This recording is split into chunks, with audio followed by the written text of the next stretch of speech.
Bismillahirrahmanirrahim. Alhamdulillahi rabbil alamin.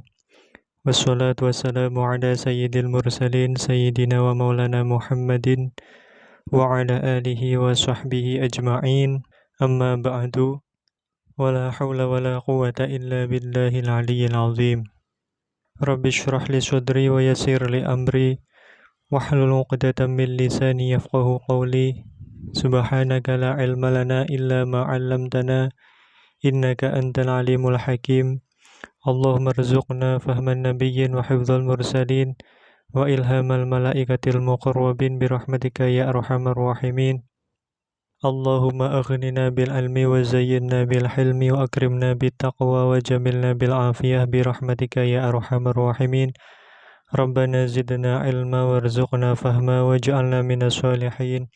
Allahumma akhrijna min dhulumatil wahmi wa akrimna bi nuril fahmi waftah alaina bi ma'rifatil ilmi wa nawwir qulubana bi nuri hidayatika kama nawarta syamsa wal qamar wa sahil lana abwaaba fadlika ya arhamar rahimin.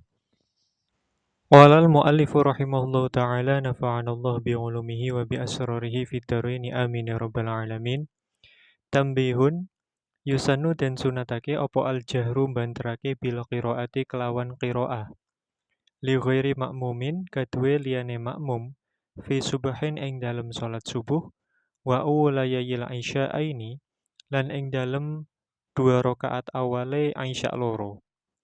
Wa jumu'atin lan jumu'ah wa fima lan ing dalem salat yuqdo kang dikodoni opo ma baina ghurubi syamsi ing dalem antarane surupe srengenge wa tulu'iha lan metune srengenge wa fil aidaini lan ing dalem salat aid loro. Qala ngendika sapa syekhuna guru ingsun walau qodaan senajan anane salat aid loro iku qodho wa tarawihi lan ing dalem salat tarawih wa witri ramadhana lan ing dalem salat witire wulan Ramadan wa khusufil qamari lan ing dalem salat gerhana bulan. Asy-Syaikh Zainuddin bin Abdul Aziz Al-Malibari rahimahullah menyatakan bahwa disunahkan bagi selain makmum, yaitu bagi imam, dan juga bagi orang yang sholat sendirian. Disunahkan untuk mengeraskan bacaan, yaitu suratul Fatihah dan juga membaca surat-surat pendek di dalam sholat subuh. Kemudian di dalam 2 rakaat awalnya sholat maghrib dan juga sholat isya, di dalam sholat Jumu'ah, di dalam sholat yang diqodho antara waktu ghurubus syams sampai dengan tulu' asy-syams. Kemudian juga di dalam sholat 2 hari raya, walaupun sholat hari raya itu adalah sholat yang diqodhoi. Demikian juga di dalam sholat tarawih, sholat witir pada malam-malam bulan Ramadan, dan juga di dalam sholat gerhana bulan. Ini kesunahan bagi selain makmum. Jadi kesunahan ini berlaku hanya bagi imam dan bagi orang yang sholat munfarid. Lalu hukumnya mengeraskan bacaan bagi makmum seperti apa? Qala al-muallifu rahimahullahu ta'ala wa yukrahu lan den makruhake lil makmumi kadue makmum. Apa al-jahru mbanterake lin nahyi krono nyegah anhu saking al-jahri.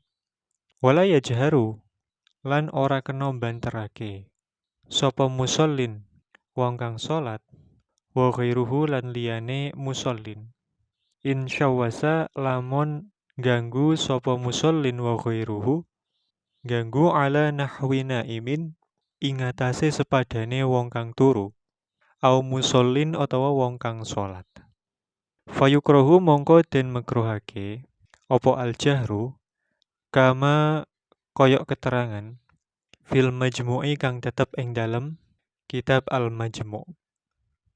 Wa bahasalan bahas sapa ba'duhum sebagiane fuqaha bahas al-man'a ing nyegah minal jahri saking banterake bi Qur'anin kelawan maca Qur'an au ghairihi utawa liyane Qur'an bi hadratil musolli ing dalem sandinge wong kang salat mutlaqon hale mutlaq. Li'annal masjida kronos tuhune masjid. Iku wuqifa iku diwaqafake opo al masjid alal musallina ing atase pira-pira wong kang salat. Ai asolatan tegese ing dalem asale. Dunal wu'adhi ora ing atase pira-pira wong kang tukang tutur wal qurra'i lan pira-pira wong kang maca Quran.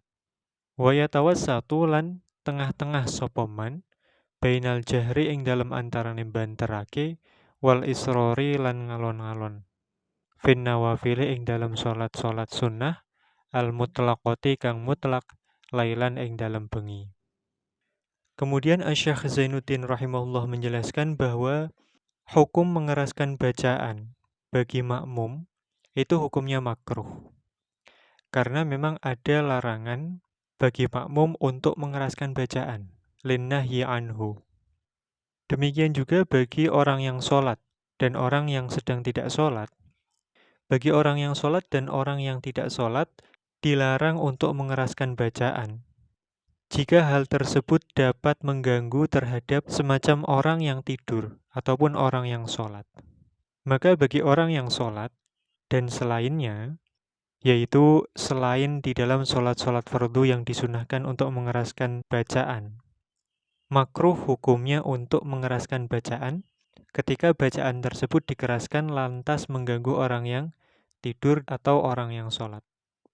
Hukum makruh seperti ini sebagaimana yang telah disampaikan oleh Imam An-Nawawi rahimahullah di dalam kitab Al-Majmu'. Bahkan sebagian ulama membahas mengenai terlarangnya mengeraskan bacaan Al-Quran atau selain Al-Quran di samping orang yang sedang sholat secara mutlak. Ini baik mengganggu orang lain ataupun tidak. Hal ini karena masjid itu diwakafkan pada dasarnya untuk orang-orang yang sholat, bukan untuk orang-orang yang memberikan ceramah ataupun bagi pembaca Al-Quran. Jadi kita dilarang untuk mengeraskan bacaan Al-Quran ataupun bacaan zikir di samping orang yang sholat secara mutlak walaupun bacaan yang kita keraskan itu, baik itu Al-Quran ataupun selainnya, tidak mengganggu orang yang sholat tersebut. Demikian juga bagi orang yang sholat dan selainnya, hendaknya tidak mengeraskan bacaan sholat di selain sholat fardu ketika bacaannya itu bisa mengganggu orang yang tidur ataupun orang yang sholat. Lantas bagaimana hukumnya mengeraskan bacaan di dalam sholat-sholat sunnah mutlaqah pada malam hari? Asy-Syaikh mengatakan, wa yatawassatu bainal jahri wal israri fin nawafili al mutlaqati lailan. Hendaknya orang membaca secara sedang-sedang, yaitu di antara jahar dan israr di dalam sholat-sholat sunnah mutlaqah pada malam hari. Ilahuna wallahu a'lam bissawab. Subhanakallahumma wa bihamdik asyhadu an la ilaha illa anta astaghfiruka wa atubu ilaik. Subhana rabbika rabbil izzati amma yasifun wa salamun alal mursalin walhamdulillahi rabbil alamin.